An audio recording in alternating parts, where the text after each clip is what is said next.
Good morning, broadcasters. 360 seconds news and commentary for broadcast professionals is on the air. I'm Maria Koladova from TKT. Let's discuss the latest technological news with our respected experts, Philip Grossman and Mary Seidler. Don't forget to give the program a like.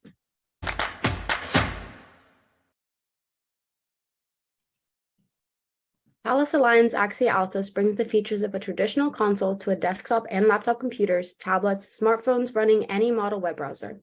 Full-functioning mixing, including 8 virtual auxiliary mixers and integration with Telos broadcast phone systems, allows distributed workforces to collaborate on recorded programs and live broadcasts. So, Mary, tell me about this. Well, this is interesting. This is a new virtual console that they've made from the ground up. It's not a redesign of any hardware. So there's a lot of thought that was put into it as to how people would use it. Now, the question is, though, I think, will journalists and DJs, will they actually accept this? Because you're going from having that feel of a console, of a physical console in front of you, to having to work with, let's say, a touch screen. I think for a lot of people, it'll be okay, but I think there are journalists out there that aren't going to accept it as easily. The other question is, well, how do you get audio in and out of this? So I think you'll start to see a lot of peripheral products. It certainly is great, though, for smaller operations, for journalists reporting from a site. They could have anything they wanted without having to haul a small console with them. So it's certainly the wave of the future, but how quickly radio broadcasters are going to virtualization, I'm not quite sure. Philip, what is your thought about that? How are people accepting virtualization in the video part of our world?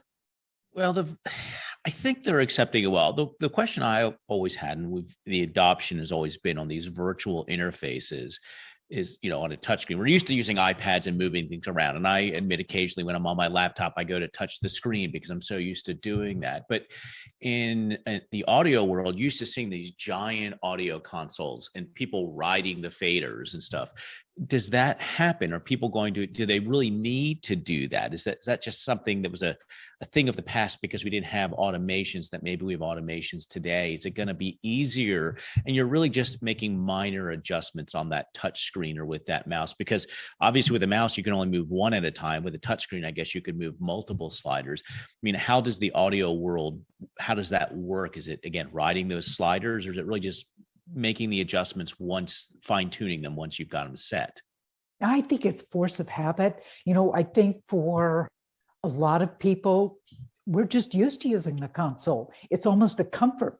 So then to switch to something that you can't feel those faders, even if, as you say, and you're absolutely right, we're not using them that much. It's just habit. Yeah. Yeah, it'll be interesting to see. I know in the master control world, it was something that took a long time, or took longer than you would expect. And they wanted that sort of that touch panel. But I think what's happening is you're going to see the control surfaces get much, much smaller, because you do have that soft panel that you don't need the giant controller, and you may have something that's more macro driven. So it'll be interesting to see what happens as time goes, and that younger generation becomes those running this who are so used to using their iPads. All right, now moving on, set to premiere at NAB, the storage appliance RNS Spicer Node 2 is offering more agility and connectivity, including media caching. RNS Clipster 6 Mark II, dedicated for creating deliverables, now sees a 100% speed boost, making it much faster to create all the versions required for today's media supply chain. So, Philip, what do you think about this? So it's interesting. There was this giant push over the last, especially the last 3 years specifically, but we got to move all the content to the cloud, and storage in the cloud. And what CIOs specifically in the industry generally are seeing is that you still need local storage, and it has to be high performance. And as we start to push the boundaries of doing HDR and UHD and high frame rate, you just don't necessarily have those capabilities in the cloud, especially when it comes to editing. One of the notes of this specific unit is it was targeted originally for playout. And now they're seeing it being adopted more for edit, which is what we're also seeing in the industry in general. Is there's a big push to edit in the cloud, and it really isn't taking off the way people thought. I always say the cloud is never it's never less expensive. It's just more convenient, and you've got to figure out what your price for convenience is. But an appliance like this allows you to do both on-site play out, so your facility is on site instead of coming from the cloud streaming back down into your facility. Plus you're able to edit, and by being able to edit in the same storage facility that you're playing out of, the movement of that material from one location to the other is transparent. It's almost instantaneously, depending on the size of the file, obviously. But you're not having to move it from the cloud back into the facility or from the facility out to the cloud. So you've really sped things up. And we're seeing more and more of the industry sort of move in that direction when it comes to storage, that it's still a requirement, and more storage is better.